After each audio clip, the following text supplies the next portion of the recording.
There's Dr. Mike. It's freezing cold here this morning. No, it's not freezing cold. It is beginning to freeze.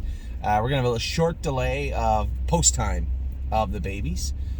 Just letting the track freeze dry. It's still a tiny bit muddy. I might actually take a run over to the maintenance shop, just make sure they're on top of it. The fact that we can go today, if you watched the races from Northfield Park last night and you see the weather coming in, the fact that we can go at all today is pretty impressive. So we'll wait till 9 a.m. There's the two Jasons right there. We'll wait till 9 a.m. to, they look like they just robbed a bank, the pair of them. What's up? Okay, chucking out to the front track. He's going to give us a report. I just saw it a minute ago. Oh, so about a 30-minute delay as we wait for the track to freeze. They're going to freeze dry the track and then screen it flat, and then we'll be able to go with the babies today. The fact that it hasn't frozen already is pretty good. The track's good. Yeah, we're going 9 o'clock is when the Steve guy said he could be here. What? 9 o'clock is when we can go. Steve will be here at 9. Okay. I imagine the track will be perfect at 9. All right. All right? Yeah. Okay. So that's the update for this morning. I do want to talk about what took place yesterday. Now, yesterday morning, we had some qualifiers in Ontario. We had Stay Special. We had Good As Him, and we had Ready for Landing. We had a couple of schoolers in Halley in the Clouds, and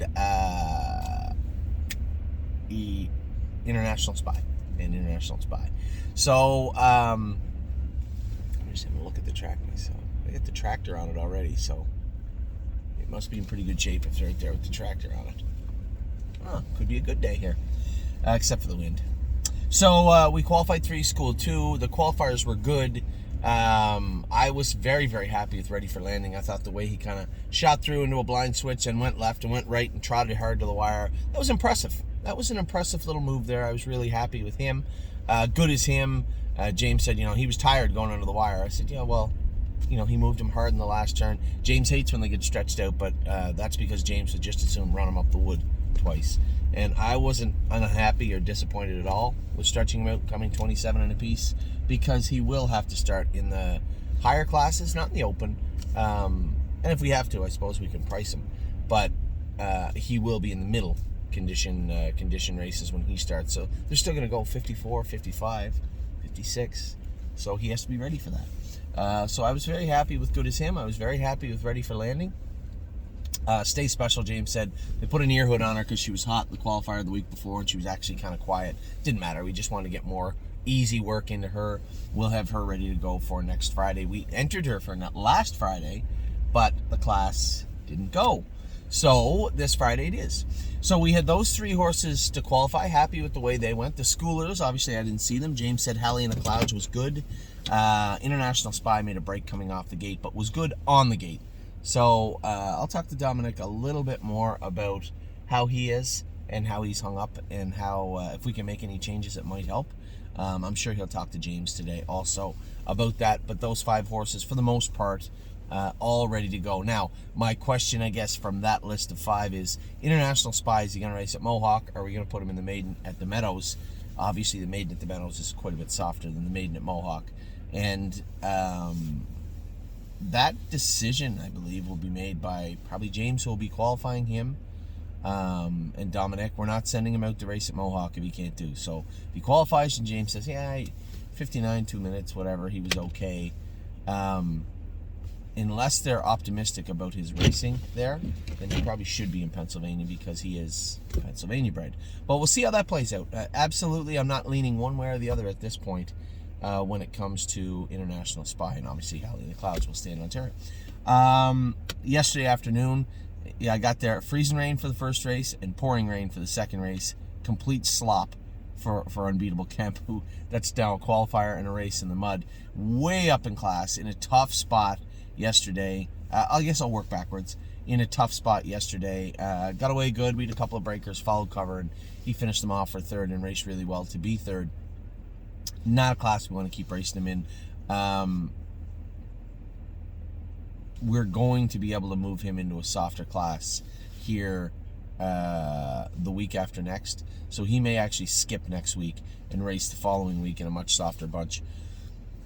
We just have to maneuver the horses around for the classes they fit right now. And as I said to Tim, there's no point trying to fit, you know, that old square peg into a round hole and say, well, he might fit here, he might do here. Let's take a look at where he will do, where he will be favorite, where he will have the best chance to win, and that's the class we'll be looking for. And I think we can find one of those with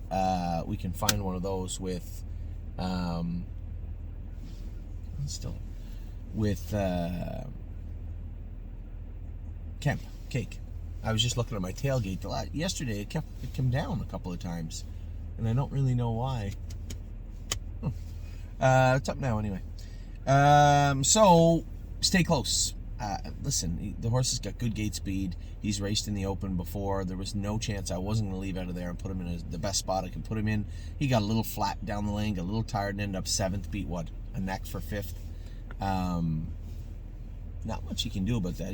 He's supposed to drop down a little bit now. We can get him in a little softer class, but as I said to Tim, the reality of the situation is stay close to Nice Horse also. If he's going to race good and find his way into a class he can race consistently in, great. You know, if that means we have to move him to find him a great class, that's fine too. If we can't right now, at some point we may just give him a few weeks off and let all the dust settle in the classes for our horses. That's always an opportunity for us in that regard. Same as Patrick DePrana. If he doesn't get in next week, probably just going to give him another 2-3 weeks off, and that would be his rest. Just try and, you know, we're going to have to rest all the horses at some point, maybe trying to make a little lemonade from lemons, as we say.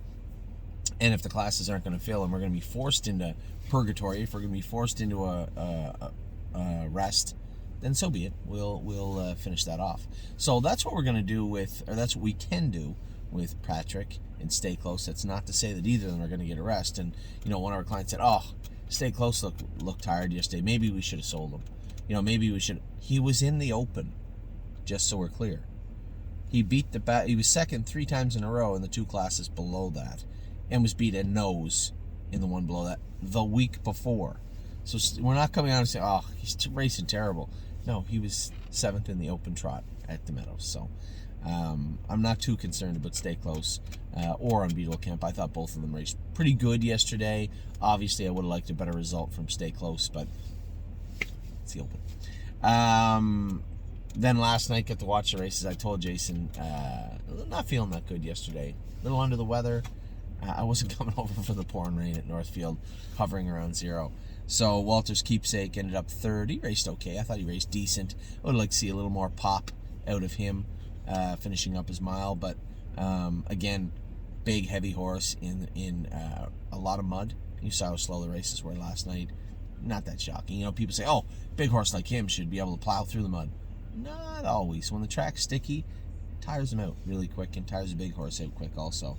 So it just didn't look like he was awesome last night, but he is back in to go. Jason tried to pull a fast one. He's now on as a 7. If he had won last night, it was 7 wins, but they drew yesterday for Wednesday, which meant he could get back into that class. He was eligible at the time of entry. So that clever move would have been predicated on him winning last night. Instead, he's just double-entered now. I'm not too worried about that. Walter's pretty sturdy in that regard. And then Miss Rockadelli, I don't really know what went on with Miss Rockadelli last night. Got a great trip, 2 great qualifiers. Got a great trip last night. Had to be the track, but just to be sure, we're gonna scope her this morning. Can't scope last night at 11:30 at night, so we'll scope her this morning and draw blood on her and give her an entire physical. See what went wrong last night. So that is what went on last night and yesterday morning. That is what is going on this morning. We should be on the track in 33 minutes, starting at 9 a.m. Should be done around noon. I'd love to tell you it's going to be a great day. It's not. It's supposed to snow in the morning. It's supposed to be, the track will likely be a little firm. We're lucky to be on it at all, though. It's going to be a little firm, and it's going to be a colder day throughout the day. Every minute we go on the track, it's going to be colder each time. So it's just the way it is. So with that, I'm going to let you guys go. I know in Ontario they got a ton of snow yesterday. Highly unlikely they'll be able to do anything today at First Line Training Center. The plan is to drone them next Saturday, hopefully. So we'll see how that plays out. But for right now, we are going on the track. We are going to be videoed in just a minute, and we'll have those videos for you later on today.